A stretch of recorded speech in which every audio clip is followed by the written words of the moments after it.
అక్కదున్ను నాది ఒకే కోరికండి. మా అన్న బిడ్డ ఉన్నది కదా, దాన్ని మన చిన్నోనికి ఇచ్చి లగ్గం చేద్దాం.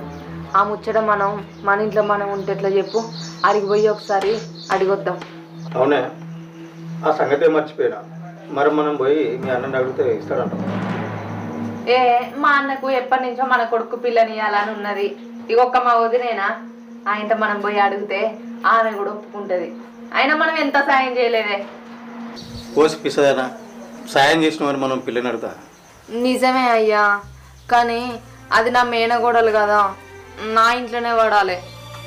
అవునే, నీకు మీ అక్క మనసులు ఉన్నదంటే అయిపోతుందా? వాని మనసులు ఏముందో పొల్ల మనసులు ఏముందో వాళ్ళని ఇద్దరు నచ్చుతానే కదా మనం పోయి మాట్లాడు. వాడు మా ఒప్పుకుంటాడు. ఇంతకు మా అన్నకాడికి ఎప్పుడు పోయేద్దాం చెప్పు. సరే పోదాం, ముందాన్ని గడ్డం తీయమని చెప్తా.